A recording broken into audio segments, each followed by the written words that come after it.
me stresse.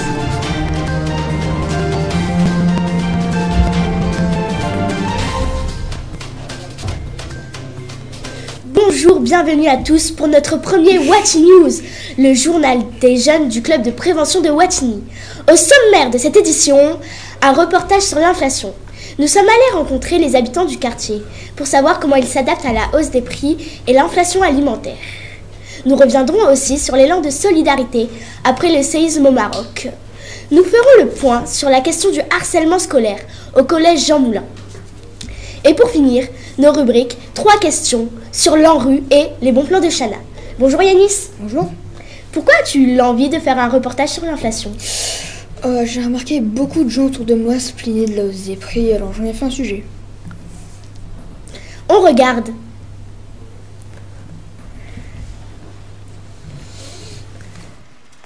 Bonjour, aujourd'hui je vais aller voir Madame Maisonneuve à la Croix-Rouge pour lui poser quelques questions sur les collectes alimentaires. Comment vous organisez les distributions alimentaires ? Toutes les 2 semaines, nous faisons une distribution de colis alimentaires. Nous sommes 10 bénévoles à assurer cette mission. Il faut bien savoir que 90% des familles que l'on reçoit sont sous le seuil de pauvreté. Comment vous êtes perçu par les personnes qui reçoivent ces distributions ? J'espère, je pense et je n'en doute pas que nous sommes bien perçus. Parce que nous sommes là pas simplement pour distribuer, mais nous sommes aussi là pour les écouter, parler avec elles avant de distribuer. C'est aussi important de parler avec les gens, de comprendre pourquoi ils sont là, que de leur apporter des aliments. Du coup, est-ce que l'inflation a un impact ? Évidemment, l'inflation a un impact. C'est beaucoup plus difficile les fins de mois, l'augmentation du coût de l'électricité, les carburants, les transports. Il faut aussi aider les gens qui, en fin de mois, n'arrivent plus à joindre les 2 bouts. Est-ce que votre budget course a augmenté ? Un petit peu quand même, hein. Sans indiscrétion de combien à peu près ? Au moins 100 €, hein. Oui, il a augmenté. Alors après, on n'est pas toujours avec nos calculs, mais je vais dire entre 30 et 50 € par mois, oui, peut-être. Ah oui, bien sûr, comme tout le monde, celui de tout le monde. Hein. Avant, avec 20 €, j'arrivais à faire 2-3 jours dans la semaine. Il me faut maintenant 2 fois ce que je faisais avant. Il a clairement augmenté, je dirais entre 150, environ 150 € si on compte sur tout le mois. Ouais. Il y a quelques mois de ça, parce que j'ai emménagé toute seule il y a à peu près 1 an. J'étais autour des 200 €. Allez, je dirais maximum 50 € max d'augmentation. Qu'est-ce que vous n'achetez plus ou moins ? J'achète beaucoup moins de viande. Je dirais j'achète plus de gâteaux maintenant. Et moins l'alcool, moins. Le vin, moins. Par contre, tout le reste, je continue à acheter. Mais avant, j'achetais pas de patates douces, j'achète des patates douces maintenant. J'achète moins de produits de marque, j'achète un petit peu plus des marques distributeurs et puis on reste sur des achats assez essentiels, des pâtes, du beurre, voilà, je me fais un peu moins plaisir qu'avant, on va dire. Est-ce que vous avez des astuces pour combattre l'inflation à votre échelle ? Je vais dans les fermes locales, en fait, j'essaie d'acheter le plus possible localement et uniquement les produits de saison. Des fois on se dit que le bio c'est plus cher, mais pas du tout. Chez un agriculteur c'est mieux. Ouais, comparer, après on n'est pas non plus à changer de magasin tous les 2 secondes, puisqu'au final l'essence ça revient plus cher, mais ouais, comparer. J'utilise des applis genre Too Good To Go ou voilà, des choses à aller chercher en dernière minute ou des paniers. Je sais qu'à Watini, on fait des paniers Too Good To Go qui sont pas très loin d'ici d'ailleurs. Et voilà, ça permet de faire des petites économies et puis aussi de réduire les déchets, les invendus d'autres magasins. Donc ouais, c'est des choses que j'utilise. Merci Yanis. Y a-t-il eu du neuf au sujet de l'inflation alimentaire ? D'après l'INSEE, il semble que ce soit un peu à la baisse et les industries devaient bientôt se rencontrer. Malgré l'inflation, les habitants du quartier restent généreux, n'est-ce pas Abderrahman ? Oui, malgré cela, j'ai observé que les gens n'hésitent pas à donner même s'ils ont peu. C'est ce qu'on a vu lors du séisme au Maroc qui s'est déroulé le 8 septembre. J'ai appris qu'il y a eu des collectes dans notre quartier et j'ai voulu en savoir plus. Où étiez-vous quand il y a eu le séisme ? J'étais chez moi ici dans le nord. Pourquoi êtes-vous allé là-bas ? parce que j'ai des attaches particulières avec le Maroc. Alors, je suis allé à la rencontre de la population qui était sinistrée. J'ai vu l'état dans lequel les populations avaient été touchées, les maisons qui ont subi des dégâts, des écoles également. Alors, les dons étaient acheminés par des paysans qui ont des pick-up, parce que la montagne est très difficile d'accès. Les semi-remorques qui arrivaient sur Marrakech ne pouvaient pas monter la montagne. J'ai appris qu'une collecte s'organisait à Ouatchini. Je suis parti là-bas pour en savoir un peu plus. Suite au séisme qui s'est passé au Maroc le samedi, on se sentait impuissante devant toutes ces images, devant certaines personnes de nos familles qui ont de la famille là-bas. Et du coup, en parlant, en se disant qu'est-ce qu'on fait, l'idée nous est venue de se dire il faut qu'on se réunisse et qu'on essaye de voir si on peut les aider. C'est comme ça qu'on a eu l'idée de cette collecte. La communication a été faite du dimanche soir et on s'est dit lundi. On est dans le feu de l'action. Là, lundi, il faut commencer les collectes. Et on a lancé un appel aux dons via nos réseaux, WhatsApp, Facebook. On a ouvert une permanence à partir du lendemain, du coup lundi, pour réceptionner tous les dons qui arrivaient au local. Et c'est comme ça, en fait, que pendant toute une semaine, les gens se sont mobilisés et ça a afflué de partout. Nous avons pas mal démarché les commerçants. Ce sont des commerces donc de proximité, de Ouatchini. Des commerçants ont répondu tout de suite présents. Et ce qui était vraiment super, c'est qu'on a eu énormément de choses neuves. Les gens sont partis acheter, nous ont ramené des cabas, de choses, de produits d'hygiène, de couvertures. Et en fait, on avait une permanence.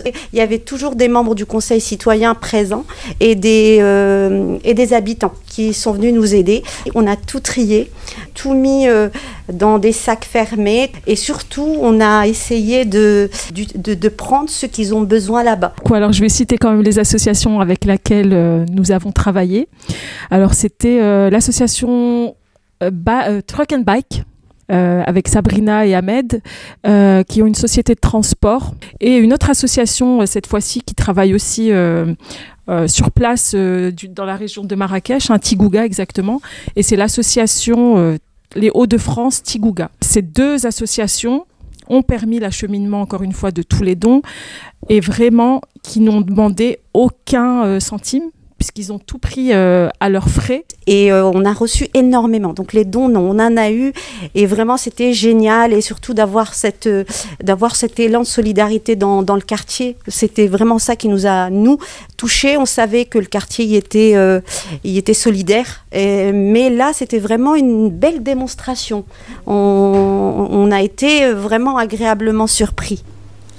En cette rentrée, vous avez sans doute entendu parler de la campagne nationale de lutte contre le harcèlement. C'est un sujet qui nous tient à cœur, nous étant collégiens. Nous connaissons tous au moins un camarade de classe qui s'est déjà fait harceler. Bonjour Raphaël, peux-tu nous en dire plus ? Bonjour Sarah, et oui, je vais vous en dire plus. Avec Lorenzo, nous sommes allés rencontrer la proviseure adjointe de notre collège pour savoir quelles mesures contre le harcèlement va être mise en place dans notre collège à Ouatchini.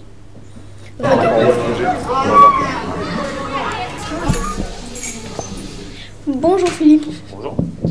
Avez-vous déjà réglé des affaires d'harcèlement ? Si oui, comment ces affaires ont été réglées ? Alors des affaires d'harcèlement, on en a, je vais pas dire très souvent, mais on en a déjà tous réglé, je pense, à notre échelle. Comment on les règle ? Premièrement par l'écoute. Donc très important d'écouter toutes les paroles des gens qui viennent nous voir. On transmet à nos supérieurs. Et quand il faut prendre des décisions, on prend les décisions pour protéger premièrement une victime de harcèlement, ça c'est très important, et deuxièmement pour éviter que le harcèlement ne se reproduise. Quelles sont les choses qui sont mises en place pour lutter contre le harcèlement ? Alors, dans notre établissement, tous les élèves de tous les niveaux, mais en priorité en 6e et 5e, il y a des interventions au sein des classes avec le professeur principal et la conseillère principale d'éducation et deux intervenants qui interviennent dans notre établissement. Donc, il y a des interventions en classe en début d'année, 1 heure pour chaque classe. Et s'il y a des besoins sur certaines classes, on refait des des actions de prévention. C'est un travail qui doit être fait aussi en équipe, parce que tout seul, on ne pourra jamais gérer correctement la chose. Nous, ici à Jean Moulin, à Wattignies, on a la chance d'avoir aussi un APS, on a la chance d'avoir Monsieur Santune, on a la chance d'avoir beaucoup de personnes qui sont concernées et qui peuvent nous apporter de l'aide vis-à-vis de ces choses-là. Qu'on soit agent d'entretien, qu'on soit assistant d'éducation, qu'on soit professeur, assistante sociale ou personnel de direction, c'est d'avoir toujours une écoute attentive et bienveillante au quotidien. C'est-à-dire un élève qui a besoin de parler d'une situation, c'est toujours un élève qui a besoin d'être entendu. Et après nous, on évalue à notre niveau si ce sont des situations qui se répètent et donc si on entre petit à petit progressivement dans une situation de harcèlement, parce que le harcèlement, ça met du temps à s'installer. Sa caractéristique, c'est la durée. Il y a également le protocole phare, obligatoire dans tous les établissements scolaires, où on a un protocole à respecter quand on reçoit un élève qui explique se sentir harcelé. Des nouvelles mesures contre le harcèlement ont été annoncées par le gouvernement. Par exemple, changer d'école d'enfants harceleurs ou la nomination d'un référent harcèlement par collège. Ces mesures vont être mises en place. Si oui, comment et quand?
On a été bien accueillis, on a pu poser toutes les questions qu'on voulait.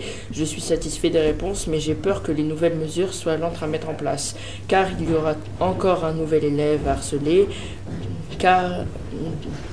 Alors je voulais savoir comment les collèges, lycées et primaires s'y prendraient pour réduire le nombre. Pour finir, je vous propose un sujet plein d'espoir sur la qualité de vie du quartier.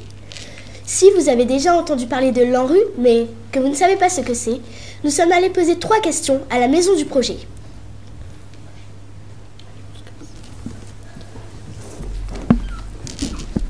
Qu'est-ce que l'ANRU ? C'est l'Agence nationale de rénovation urbaine. Donc c'est l'agence qui va entre autres financer les projets de rénovation urbaine, comme on dit. Et donc c'est eux qui vont donner les financements nécessaires pour rénover les quartiers, ce qu'on appelait avant les quartiers en ZUP, qui maintenant s'appellent les quartiers politiques de la ville. L'ANRU a retenu notre candidature pour bénéficier d'une intervention notamment sur les bâtiments, le cadre de vie, sur l'urbain, qui nous permet d'avoir des financements de l'agence mais de plein de partenaires. Tout ça au profit dans l'intérêt des habitants et de leur cadre de vie. Que prévoit l'ANRU à Wattignies ? Déjà, il y a des choses qui sont visibles. Il y a une démolition, entre autres, d'un immeuble qui s'appelait Bergeronnec. Et il va aussi y avoir des constructions. Et aussi beaucoup sur les espaces verts, puisqu'on a un quartier très vert. C'est un peu la spécificité de notre quartier. Aussi, les copropriétés. Ils vont être accompagnés financièrement pour rénover leur appartement et aussi leur immeuble. On a aussi un programme de démolition du centre commercial. Il fait partie, et ça je pense c'est un élément important à souligner, c'est le programme au niveau de la MEL où il y a le plus de réhabilitation d'immeubles. Les réhabilitations, c'est quand en fait on retravaille à l'échelle d'un immeuble sur le confort thermique, sur les portes d'entrée, sur l'isolement, enfin l'isolation pardon, des façades, des fenêtres, tout ça. Et on va avoir aussi des programmes de résidentialisation de sorte à ce que à l'intérieur les gens puissent se sentir davantage encore chez eux. Et donc on a aussi une grosse intervention sur les espaces publics, puisque le programme prévoit l'ouverture d'une maison du projet, qui est un lieu d'information sur le programme de rénovation, une grosse réhabilitation d'un des 2 groupes scolaires du quartier du Blanrier, donc l'école Braque des Rousseaux, à une nouvelle salle de sport. Quand commencent les travaux ? Le gros va arriver bientôt d'ici 1 an. Ici, le centre commercial qui est juste à côté de la maison du projet va être aussi démoli premier semestre 2024. Et après, la phase de construction de nouveaux immeubles va arriver aussi par la suite. Et en fait, il y a des phasages. Tout ne peut pas se faire en même temps. Donc, il y a des parties qui vont arriver petit à petit. Et combien coûte l'opération ? Alors, l'opération, on est sur un petit 100 millions au global. À quelle date l'opération sera-t-elle terminée ? On s'était fixé comme horizon initial 2030 plutôt, mais en fait en avançant on se rend compte qu'on prend parfois du retard sur des choses qui nous échappent. Mais ouais, l'idée c'est que d'ici une dizaine d'années, le programme, l'intervention soit finalisée sur l'ensemble, concernant l'ensemble des opérations. Mais par exemple d'ici 5 ans, ça va déjà être beaucoup mieux. Qu'est-ce que ça va changer dans la vie des habitants ?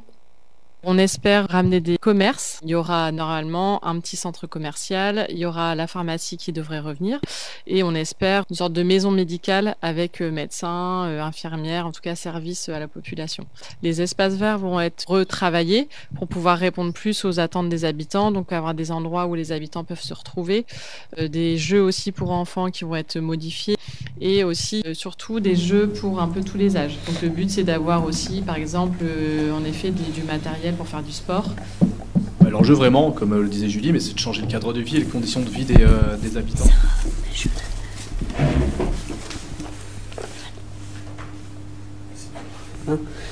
J'ai appris qu'il y aurait une nouvelle salle de sport à la place de l'actuel Roland Garros.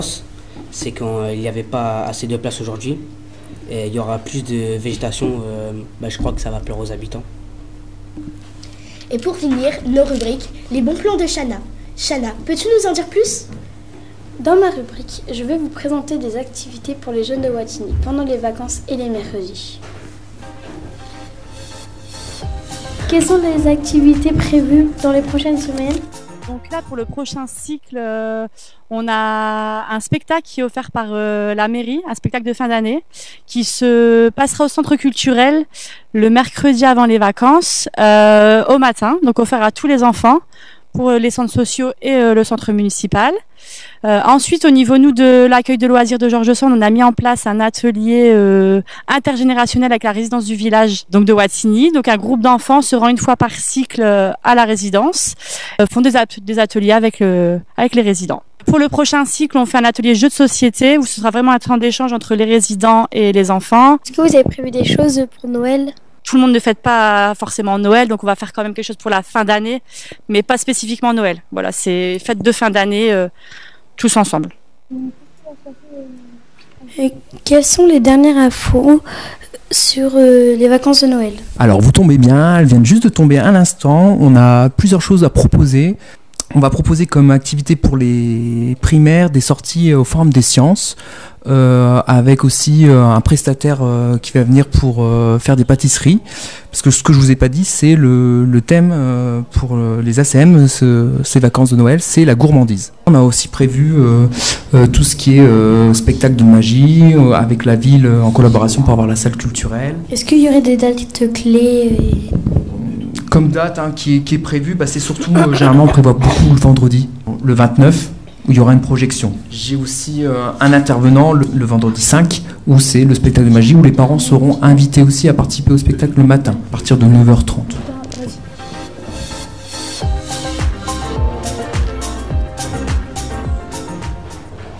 Mathis, est-ce que tu peux nous en dire plus ? Mon beau plan à moi, ça serait d'aller au Forum des Sciences le mardi. Un grand merci à la tête d'équipe technique, Sana. C'est un grand plaisir d'être derrière la caméra. Merci à vous. Watching News, c'est fini pour aujourd'hui. Merci de nous avoir écoutés. Bonne journée à tous et à bientôt.